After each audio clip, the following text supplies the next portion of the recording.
I was standing in front of the mirror that Saturday morning, adjusting my tie, feeling like the luckiest man alive. In 3 months, I would marry Diane, the woman who made every ordinary day feel extraordinary. My brother Marcus was supposed to meet me at the suit shop. He was my best man, my lifelong protector, my hero. I trusted him with everything. I had no idea that morning would be the beginning of the end. What I discovered that afternoon changed everything I believed about love and loyalty. Before we dive into this story, let me know where you are watching from in the comments below. If this is your first time here, hit that like button and subscribe to the channel. Trust me, you are going to want to stay for this one. What my family did next, and the decision I made that left them all in shock forever, is something you will not believe. Let us get into it. Growing up in the suburbs of Houston, Texas, I always knew my place in the family. Marcus was 3 years older, and from the moment he entered this world, he became the golden child. Straight A student, captain of the debate team, Yale Law School. Every family gathering, every holiday dinner, every casual conversation somehow circled back to Marcus and his accomplishments. I was not a failure by any means. I graduated with honors from the University of Texas at Austin, built a solid career as a software engineer, and lived a life most people would consider successful. But in my mother Patricia's eyes, I was always second place. I remember the day I called home, bursting with excitement to tell her I got accepted into UT Austin. Her response still echoes in my mind. She said, "Good job, Edward, but you know Marcus went to Yale." That was the pattern. Always measured against him. Always falling short. But despite the constant comparisons, I never resented Marcus. Not really. Because underneath the golden boy image, he was still my brother. When I was 12, and some kids at school decided I was their new target, Marcus showed up at the playground like a storm.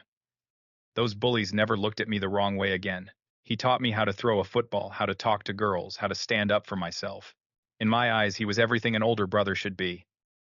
So even when our parents showed their favoritism, I told myself it did not matter. I had Marcus, and brothers, real brothers, always had each other's backs. At least that is what I believed. Then I met Diane, 4 years ago at a technology conference in Dallas. She was working in marketing for a startup, and I was presenting a software solution for my company. Our eyes met across a crowded room, and I know that sounds like a cliche, but that is exactly how it happened. She was different from anyone I had ever met. Smart, genuinely smart, the kind of person who could debate philosophy 1 minute and make you laugh with a terrible pun the next. She did not try to impress me with superficial things. On our first date, we sat in a tiny coffee shop for 5 hours, talking about everything and nothing. When she finally looked at her phone and realized the time, she laughed and said she had never lost track of time like that with anyone. 3 years later, I proposed. I took her back to that same coffee shop, got down on one knee, and before I could even finish my rehearsed speech, she was already crying and saying yes. I slipped my grandmother's ring onto her finger, and in that moment, I felt like all the years of being second place in my family did not matter anymore. I had found someone who chose me first. My family welcomed Diane warmly. My mother seemed genuinely happy, and my father Robert, a man of few words, actually pulled me aside once and said she seems like a good one. Even Marcus was enthusiastic. He often told me, "Brother, you really got yourself a winner there." At Thanksgiving dinners, he would joke around with Diane, and I loved seeing my future wife get along with my family. It felt like everything was finally falling into place. The wedding was set for September. Marcus agreed to be my best man without hesitation. That Saturday morning, I was supposed to meet him at the suit shop at 10 in the morning to try on our tuxedos. I arrived early, excited already, picturing how sharp we would both look walking down that aisle. 10 o'clock came and went. No Marcus. I called him. Straight to voicemail. I sent a text asking where he was. No response. I texted Diane to ask if she had heard from him. Nothing from her either.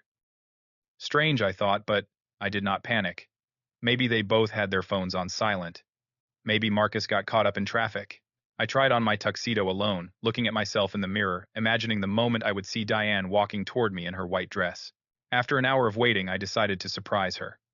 I left the shop, stopped at a flower stand on the way, and picked up a bouquet of sunflowers, her favorites. I figured I would swing by her apartment, give her the flowers, and maybe we could grab lunch together. I parked outside her building, took the stairs 2 at a time, and used the spare key she had given me months ago. The apartment was quiet when I walked in. Too quiet. The first thing I noticed was the 2 wine glasses on the coffee table. One had a faint smudge of lipstick on the rim. The second thing I noticed made my blood run cold. A jacket hung on the hook by the door.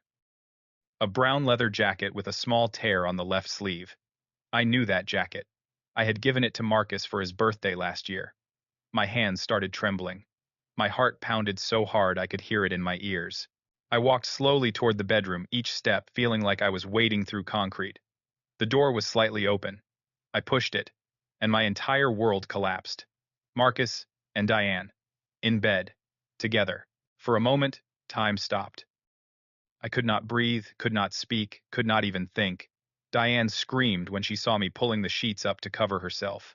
Marcus jumped out of bed, his face a mixture of shock and guilt. He started talking immediately. Edward, wait, this is not what it looks like. Let me explain. Diane was crying. I am so sorry, Edward. I did not mean for this to happen. Please just listen. I stood there, frozen, the sunflowers still clutched in my hand. Finally, one word escaped my lips. How long? Silence. How long? I repeated, my voice barely a whisper. Diane looked at Marcus. Marcus looked at the floor. And then Diane answered. 3 months. The flowers slipped from my fingers and scattered across the floor. I turned around and walked out without another word. Behind me I could hear them calling my name, but their voices sounded distant like echoes from another dimension. I do not remember driving away. I do not remember where I went.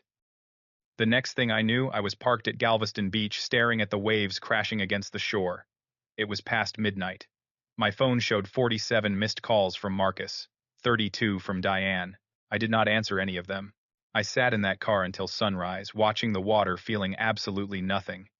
And then slowly the numbness gave way to something else. A pain so deep, so overwhelming that I thought it might actually kill me. The days that followed were a blur of darkness. I went back to my apartment, but it did not feel like home anymore. Everything reminded me of her. The mug she always used for her morning coffee, the book she had left on my nightstand, the wedding planning binder sitting on the kitchen counter. I ripped the sample wedding photos we had taken and tore them into pieces. Each shred felt like tearing away a piece of my own heart. My phone kept buzzing. Marcus sent long text messages, apologizing, begging me to talk to him.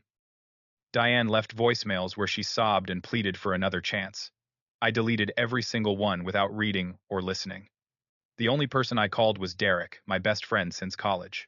He showed up at my door within an hour, took one look at my face, and did not ask any questions.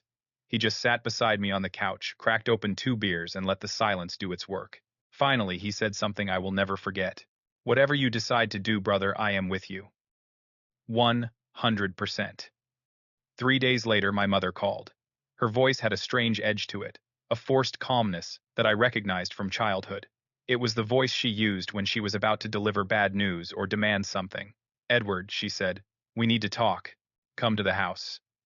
I drove to my parents' house expecting comfort, expecting outrage on my behalf, expecting my family to rally around me the way families are supposed to do when one of their own has been devastated.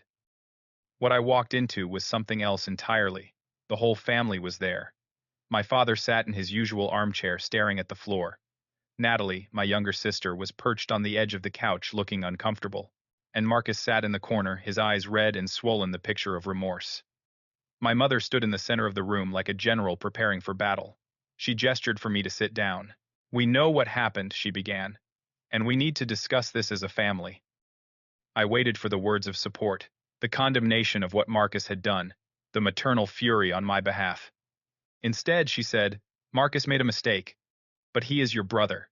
Family forgives family. I felt the room spin. I looked at my father silently, begging him to say something, to stand up for me. He just kept staring at the floor. My mother continued. Diane called me. She is devastated, Edward. She loves you. People make mistakes. We are not saying what they did was right. But we are asking you to find it in your heart to forgive. For the sake of this family. Marcus finally spoke up, his voice cracking. I am sorry, Ed. I really am. It just happened. I do not know how or why, but it just happened. Something inside me snapped. It just happened, I repeated slowly. It just happened for 3 months. You accidentally fell into bed with my fiancé for 3 months. The room went silent. My mother opened her mouth to speak, but I was not finished. And you, I said, turning to her. Your response to finding out that your older son has been sleeping with your younger son's fiancé is to ask me to forgive, to protect the family image. She looked taken aback. That is not what I said, Edward. I just think that holding on to anger will only hurt you in the long run. I stood up. I need to leave. Edward, please, my mother called after me. Think about what we said.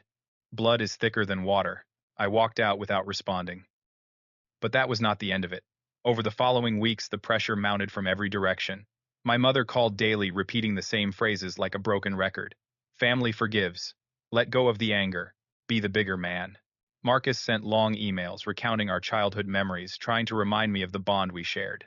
He wrote about the time he taught me to ride a bike, the time he defended me against bullies, the time we stayed up all night talking about our dreams. Each email ended the same way.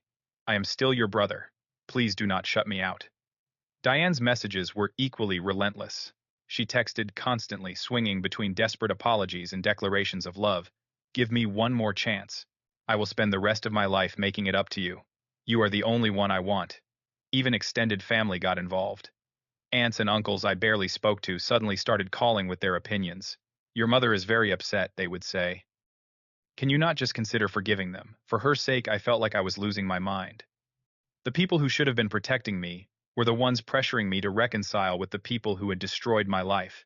I started wondering if maybe I was the problem. Maybe I was being too harsh. Maybe I was the one tearing the family apart by refusing to forgive. Work suffered. My concentration was shot.